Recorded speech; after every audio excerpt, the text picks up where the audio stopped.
Well, I've done it again. I've brought back the smart guy. Brian Wang is here again. Hey, Brian, glad to see you. Good to see you, Randy. And I brought him on because, everybody that comes on this channel, theoretically has to have a PhD or more, and Brian doesn't, but he's smarter than all the PhDs.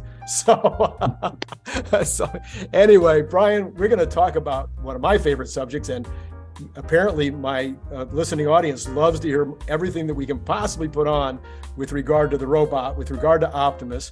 So if you want to hear more about the robot,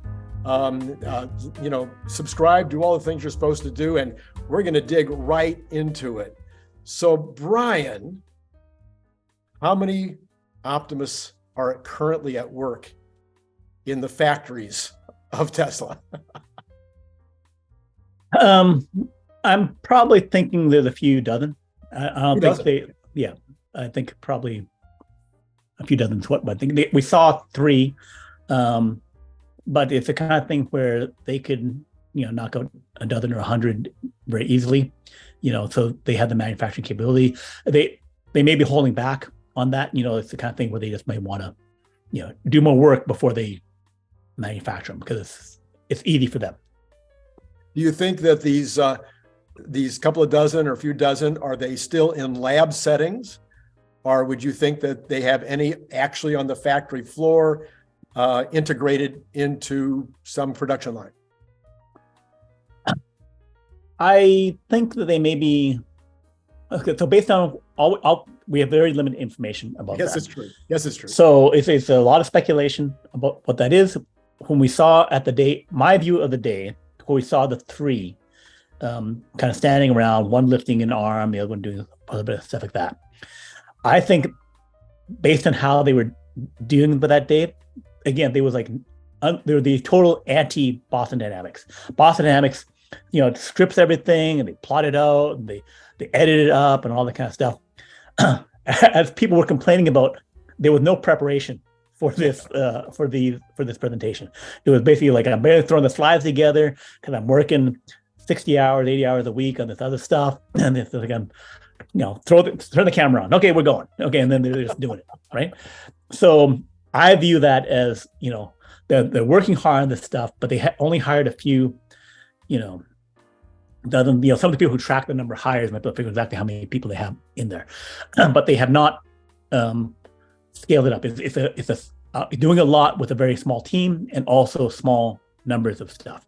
But the goal is clearly to get this thing at the factory scale. They say gigafactory, with the new modular construction with Tesla bots, talking about, 5,000, 7,000 workers, 5,000, 10,000 bots and everything. So they are clearly thinking a bot or two bots per worker. It's clearly in their mind. Whether we do a few dozen now, it all depends upon how easy it would be to make more prototypes to work them. It's more about a factor of, how does this help me with development? How do we help me with working these two things together? Thinking about, and it cost me $10,000 to make it. That is utterly irrelevant. I need to buy a new computer. I need to run a new server to run some tests. That's how they're thinking about it. Okay, yeah, get one. Go ahead, fire it up. It's like I'm getting supplies out of the supply closet. It's like it doesn't matter to them, right?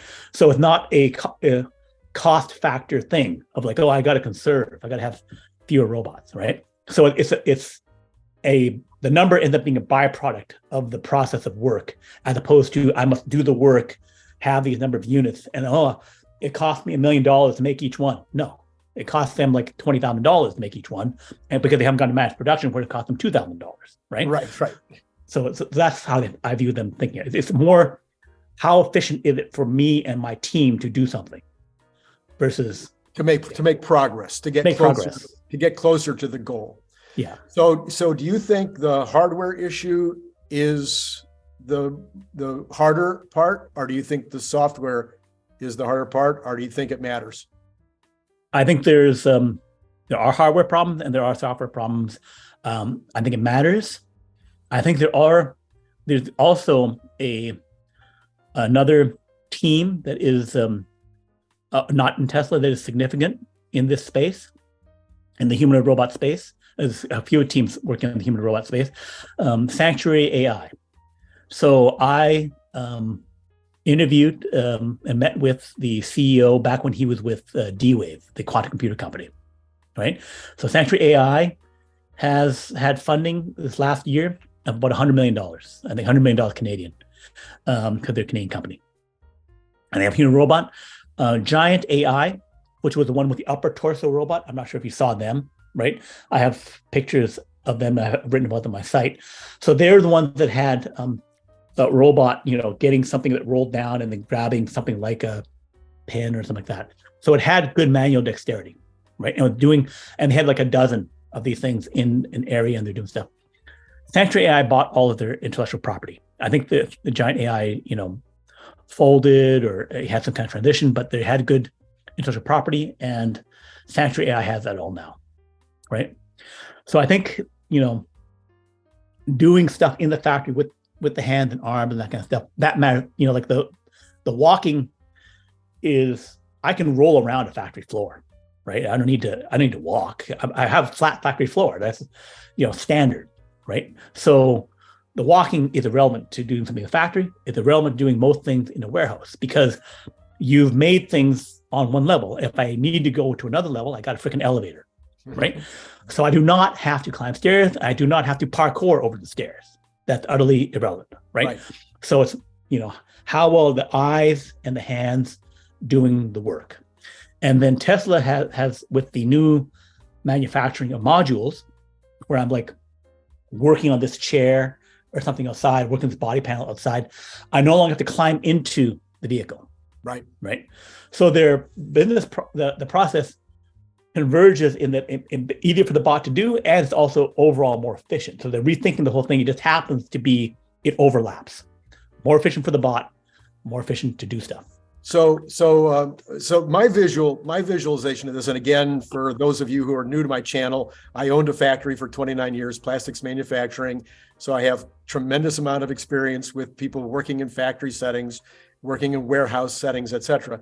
So my visualization would be that if what we saw, the walkability, standability capabilities right now of Optimus, is that if the need for the useful task only requires the Optimus to stand in a location or move a little bit in a location, like you're saying, well, it doesn't need to walk, it doesn't need to go upstairs or whatever, but it might need to at least walk around in a 5-foot square area, adjust itself forward and backward, and be able to hit a moving target, so to speak. It seemed like what we saw, it was pretty much there. It was there. Yeah, it was there. It was good enough. Yeah. Good enough for all that stuff. Right. So clearly it's good enough for many things. The last thing was like when they removed the cable, right? Kind of grab the cable, it was disconnecting. It looked a bit clumsy on that. And then it didn't look like it had the dexterity to grab the floppy thing and then plug it in. Right. So that's a level of capability that they need to have. Right. But it's based on the progress they made from AI Day to Investor Day, they're making lots of progress. They're making new actuators to do stuff. So, and then also with the competitor, Sanctuary AI, their hands are also pretty good. So it's a level of a race to get dexterous hands, right? And also they have the vision systems and stuff too. So the pieces are clearly fall into place. It's a matter of, is it 24 months? Is it 6 months?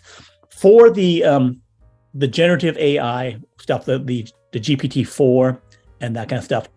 So I think Dr. Alan Thompson, who does YouTube videos, he had a tracker to artificial general intelligence. And for him, he defined artificial general intelligence as able to do AI robots able to do all human tasks at about a human level, right? Is his artificial general intelligence. He says, and he tracks this closely. He's got large corporations backing him, governments and stuff listening to him. He says 36 months or less, right? Wow. So he says, right now we're at 42% of the way to artificial general intelligence, his definition, right? And then his 50% and 70% points. The 70% point is basically, and we can stick it into a humanoid bot and do these kind of tasks. And then 80% is we can do what Wozniak said of like going into a room, making coffee, doing some stuff, right? Which is all, and Tesla bot has succeeded. So this expert is basically saying within 36 months, Tesla bot fully has the capability. And then if Tesla has that, then within 12 months, they scale to make $1 million. Once they hit that point, then they make $1 million. They could also hit an earlier point, make it good enough for the factory, like in Mexico, scale up to 10,000, 100,000, and then all the factories are now bot enhanced. So, not just me saying it, but other people are saying human level bot capability, humanoid bot, is coming within 36 months. So I'm of course predicting that they will have a pilot line by Q1 of 2024. The pilot line will be slowly but surely ramping up to an annualized rate of 1 million units. So the pilot line, I think, will be for 1 million units. When they make a real line, it'll be making way more than 1 million.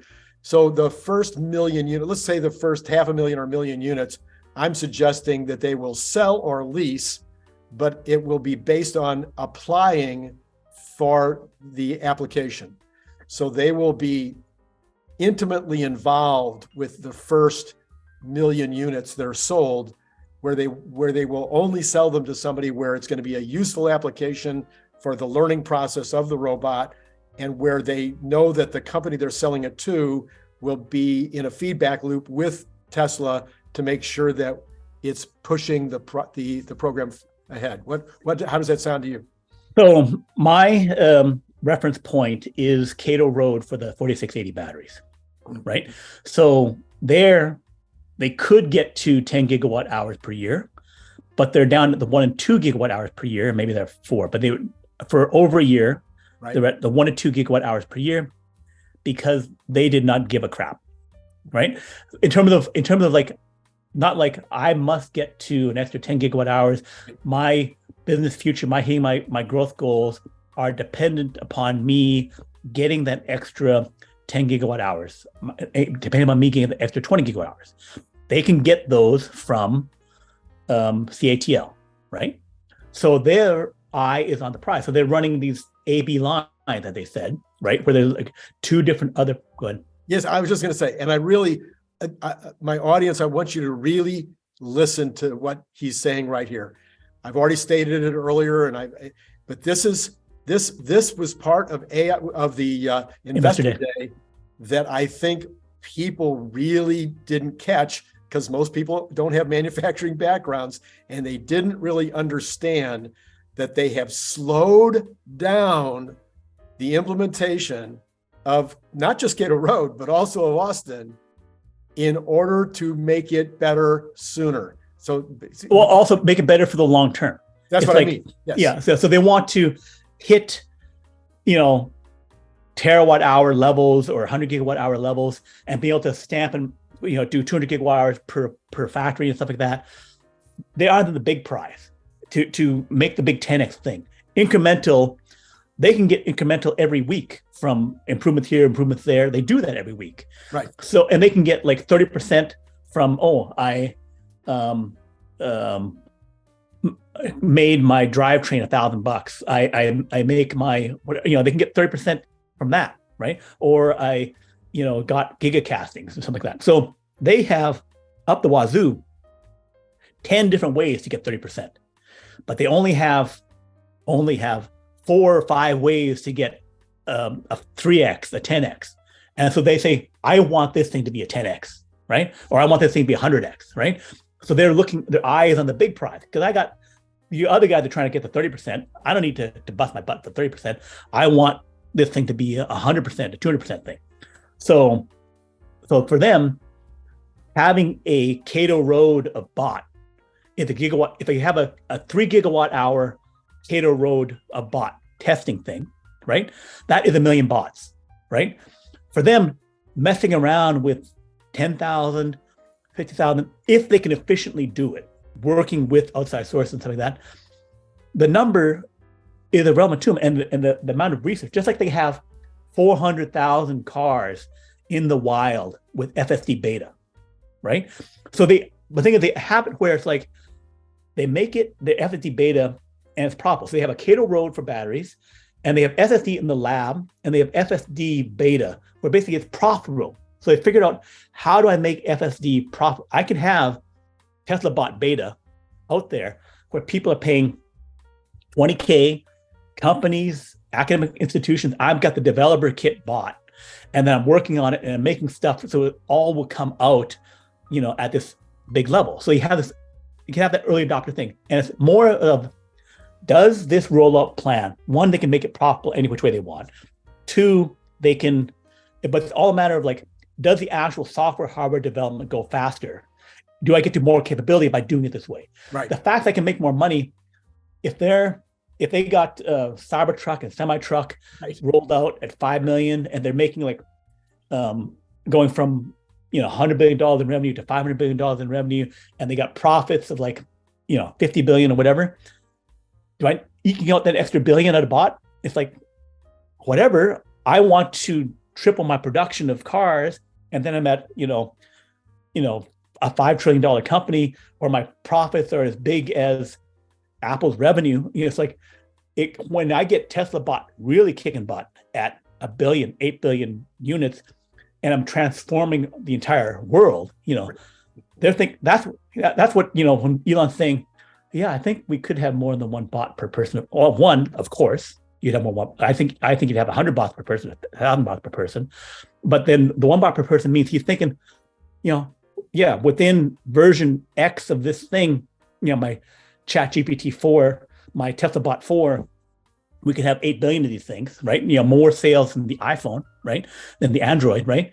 Yeah, then I've changed the world, and that's the scale of the impact. And then they said, economics all change. So he knows that this is where it's going to go, right? If they execute right. Right. It's not about, can I get 2,000 bots, 5,000 bots kind of working, right? No, I'm going to get it so it's effing great and just utterly smoking stuff. So they are shooting for that. So I was listening to another interview the other day, and they were talking about we know that not an investor day, AI day, they talked about the fact that language capabilities were coming now into the FSD beta stack in terms of the way that the coding is now being done, and that this was speeding up the ability to get to FSD and to get, therefore, I assume, to any kind of learning increases in the system. What about how much impact do you think ChatGPT-4 is going to have on that? Do you think that ChatGPT-4 is in any way involved with Tesla? Do you think they'll just see the results and be able to reverse engineer and apply it? Or do you think Tesla's ahead of them? What do you think that all? I mean, because it seems like the large language model thing, they said when they were doing AI Day, they used large language models, which is the underpinnings of ChatGPT and GPT-4 and stuff like that. They're using that for the language of lanes, right? So they said, do I change lanes? Do the stop sign, all that kind of stuff. They converted that into like a language model. Right. So language models are all over everyone's, all the leaders' AI systems. Google has their thing, Palm-E. DeepMind has their thing in there. So everyone has the technology. It's like, do I have Python programming? Yes, I do. Do I have Java? It's like it's fundamental to everything they have. Okay. Leading, not leading. OpenAI used a bunch of human feedback loop things where they basically said, okay, we're getting these results, and then we want to have humans fine tune it. So the fine tuning was done by a few thousand people. Well, we know Tesla has done human labelers, they've done human fine tuning, and they have 400,000, 4 million vehicles out there gathering data for them, 400,000 people using the FSD beta system. So in terms of the data, in terms of refining their stuff, so they have the large language model technology. They've been all over it for years. Elon started OpenAI. Yes. He hired Sam Altman. Right. So he has comparable guys inside of Tesla and SpaceX. And they are using large language models, and it's fundamental to their development. And he said that GPT-3 and now 4 was a capability that existed for 2 years, and they put an interface on top of it, right? Which made it go viral, right? So he has it at the real world AI level, right? Where he's saying real world AI. So he's known all about them from the very beginning. He created it. He just wanted them to focus more on safety, right, and they did not. Right. And so he says, okay, I'm out, right? But then he has the same, caliber of guys working on his stuff. And and the more important part is the data loop, right? They say the difference is not in, can I scale up the supercomputer? Can I scale up the software? Everyone kind of has that. It's more refining it and working with the data. And that's where Tesla's data advantage comes in. They have proprietary data from all the vehicles, right? So, and they're going to apply that proprietary data to the Tesla bots as well, right? So Tesla bot and full self-driving, the data, it's a more visible way to track this overall technology. Is how much they have the large language model stuff, how much they're using for ChatGPT. So Google has the same stuff, Facebook has the same stuff, Tesla has the same underlying stuff. It's just how they use it, etc. Go ahead.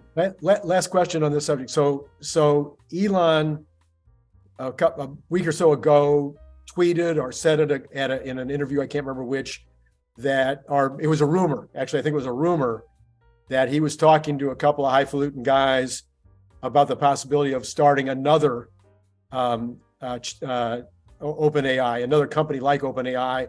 I thought it was you who said, no, he'll do it within Tesla. Maybe it wasn't you. What do you think is going on there? Do you think it was completely a rumor mill, or do you think that's a direction that he's likely to go? The reason that he could do it with Twitter or with a new company is, I think, not because I think it is more because of, similar to why he did Twitter, it's because of the bias issue, that he is concerned about free speech and anti-bias and stuff like that.